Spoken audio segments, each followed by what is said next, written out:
unaanza na mdada anayekimbia na inavyoonekana kuna kitu anakiwahi. Anyway, tutakijua tu huko mbele. Kisha bila hata hodi akafungua mlango na presha kama zote, huku akisema saa nipo hapa saa. Ticha akamwangalia na kumuuliza, wewe ni nani? Jina langu naitwa Eva, sikuwepo kwenye kipindi chako kilichopita, ndio maana nipo hapa. Basi Ticha akamwangalia na kisha akaanza kupekua karatasi za project ya Eva. Kisha akamuuliza, hivi unasomea nini? Eva akamjibu, unasomea management. Yaani unasomea management alafu unakuja kufanya project ya ufugaji? Ticha akamtupia karatasi. Basi Eva akaanza kujitetea, lakini Ticha akaamua kumfukuza ofisini kwake, maana alichokifanya Eva kwenye project yake ni manyabumbu tu. Kumbe Eva anasomea management alafu amefanya project ya ufugaji. Kiuhalisia inavyoonekana hapa, Eva hajafanya project yeye, yani amefanyiwa.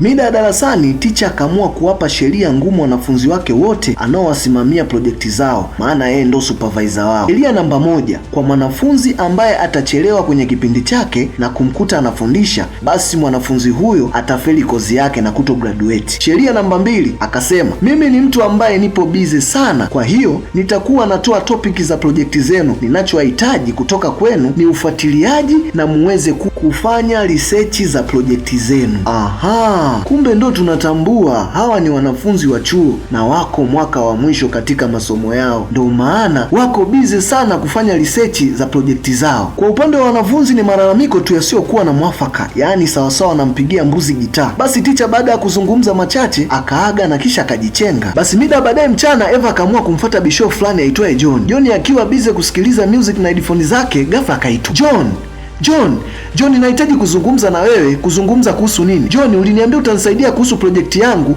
lakini ukafanya tofauti na kozi yangu. Kwa nini umenifanyia hivyo? Kwa nini? Sasa huyu jamaa ndiye aliyemfanyia projekti Eva, na hapa Eva anamlalamikia, lakini John haelewi, maana alimtaka kimapenzi, lakini Eva akamtolea nje ndugu John. Ndio maana jamaa akaamua kumchoma kwa kumwandikia projekti ambayo ni kinyume na kozi yake. Basi baada ya mabishano kuwa mengi, jamaa akaamua kuchukua njia yake, na huku Eva akilalamika tu. Mida jioni, Eva ndo anarudi nyumbani. Baba, samahani sana, nilikuwa na masomo. Baba akasema usijali. Sasa Eva anaishi na baba yake ambaye ni mgonjwa wa mguu na anahitaji pesa nyingi sana kwa ajili ya matibabu ya baba yake. I say, inaumiza mno. Mida ya usiku, Eva akawa anafua nguo za wateja wake, na huku mvua ikimchapa kisawasawa, maana ilimbidi awe dobi tu kwa ajili ya kujipatia kipato, na ukizingatia yeye ndo kila kitu, kuanzia masomo na hata matibabu ya baba yake. Alafu kuna wewe hapo Mwajuma kishepu mshumaa, hautaki kabisa kujishughulisha, unasubiri kumwambia tuma na ya kutolea eti Eva baada ya kumaliza kufua ikambidi ampepee baba yake tu, maana mguu ulikuwa unamsumbua sana. Baada ya baba yake kupitiwa na usingizi akaamua kujisomea, lakini hakuchukua hata sekunde nyingi, usingizi ukaanza kumbeba. Huku kwa Ticha Jeli ni mawazo tu kwa kifo cha mke wake aitwaye Jennifer ambaye alikata moto kwa ugonjwa wa kansa. Basi tungi kwa sana kujaribu tu kupunguza mawazo. Mida asubuhi, baada ya pombe nyingi alizopiga jana usiku, Jeli alijikuta kalala sakafuni, ndo kushtuka sasa, huku kichwa kikimgonga ile kinoma. Ukizingatia Jeli ana stress nyingi sana juu ya kifo cha mke wake. Umo kwenye stress, hebu changanya hangover za pombe zilivyo, alafu utaniambia. Basi jamaa akaamua kujivuta kwenda juu ili kujiandaa kuelekea chuo. Sasa leo Eva kuna mtu anamdai, ndo anamtafuta na kashachelewa chuo. Ghafla akamuona,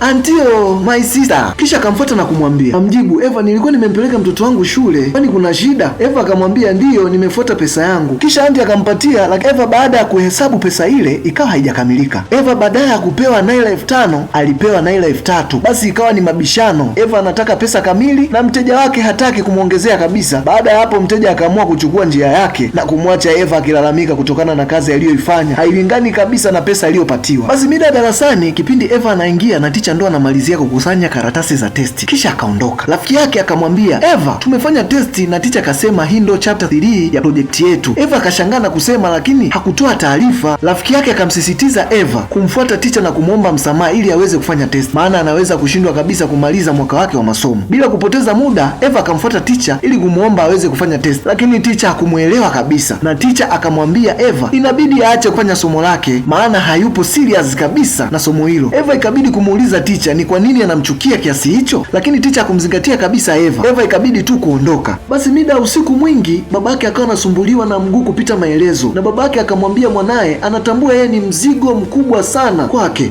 Basi Eva akapinga ile kauli babake aliyosema na kumwambia babake kuwa asijali, Baada ya hapo babake akaendelea kusema kuwa hahitaji chochote kutoka kwa Eva, anachohitaji tu pesa anazozitafuta Eva azitumie kujiangalia yeye mwenyewe, na kisha akamwambia mwanaye anaomba sana amuache kwa sababu amechoshwa na haya maisha ambayo anaishi. Basi ikawa ni majonzi ndani humo, baba na mwana wote wakawa wanalia tu. Aisee, inaumiza ujue, hadi mimi nahisi yani kama kweli hivi. Asubuhi yake tunamwona jirani wa Ticha Jerry ameharibikiwa na gari na akawa amepaki gari lake pembeni na nyumba ya Jerry, na Jerry akaanza kumfokea jirani yake akimtaka alitoe gari mbele ya nyumba yake maana ni uchafu. Jirani yake akamwambia sijapaki kwa makusudi, bali gari langu limeharibika ndio maana liko pembeni na nyumba yako. Lakini Jerry hakutaka kumwelewa kabisa na majibizano yakaendelea, na jirani akaamua kumjibu, hivi tatizo lako ni nini? Kwani unanichukulia kama kansa iliyomuua mkeo? Basi baada ya maneno hayo yenye uchungu mwingi, basi Jerry akaishiwa na pawa kabisa na kukaa kimya. Pia mwalimu mwenzake akajaribu kuongea na Ticha Jerry, maana kuna taarifa zinasambaa kuhusu wanafunzi kuomba kubadilishiwa supervisor, maana Ticha Jerry hawamuelewi kabisa, maana wanamuona kama kachanganyikiwa. Lakini pia hakuna alichokipata zaidi ya matusi kutoka kwa Ticha Jerry. Basi maisha yakaendelea na wateja wa Eva wakazidi kumletea nguo Eva kwa ajili ya usafi, na Eva hakuacha dili limpite, maana hiyo ndiyo sehemu ya yeye kujipatia kipato. Maana ukiangalia baba yake anamtegemea katika matibabu ya mguu wake. Bali na changamoto zote anazozipitia Eva hakuweza kukata tamaa kwenye masomo yake, alizidi kupambana katika masomo. Basi kesho yake Eva akaenda mpaka kwa Ticha na kumuomba apitie projekti yake, japo Ticha alikuwa mbogo lakini akamwelewa, japo ilikuwa kishingo upande. Basi usiku wake Ticha akaamua kuipitia projekti ya Eva, lakini baada ya kuipitia projekti hiyo hakuna chochote alichofanya kwenye projekti hiyo. Basi kesho ilipofika, Eva moja kwa moja mpaka ofisini ili tu aweze kupokea majibu ya projekti yake, na mwalimu hakuweza kupepesa macho kabisa, alimweka wazi kuwa Eva hakuna chochote alichofanya kwenye projekti hiyo, na akamuomba Eva kuwa ingekuwa vyema kabisa aweze kuacha chuo, maana kama kuna vitu vinamchanganya hawezi kuconcentrate katika masomo. Basi Eva akamwomba mwalimu kwamba aonyeshwe hata sehemu ambazo alizokosea ili aweze kwenda kuirekebisha projekti yake, lakini mwalimu aliwaka baada ya kuona Eva kama anamfundisha kazi na kumfukuza ofisini kwake. Sasa leo Eva akiwa nyumbani pamoja na baba yake akimhudumia, ghafla baba mwenye nyumba akatokea na akidai kodi yake, na kama unavyojua maisha ya Eva pamoja na baba yake, sidhani kama wana uwezo hata kulipia hiyo kodi, kule yenyewe ni shida.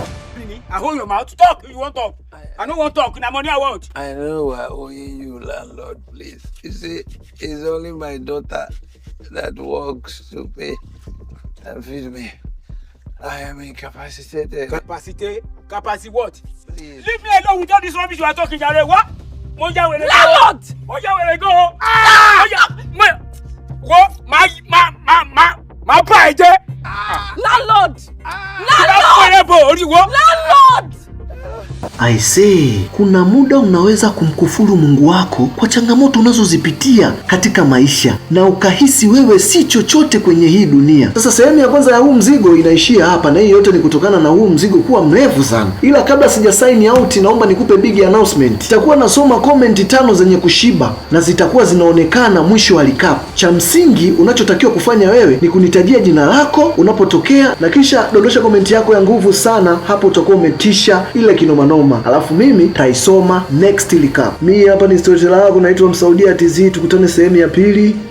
Bye.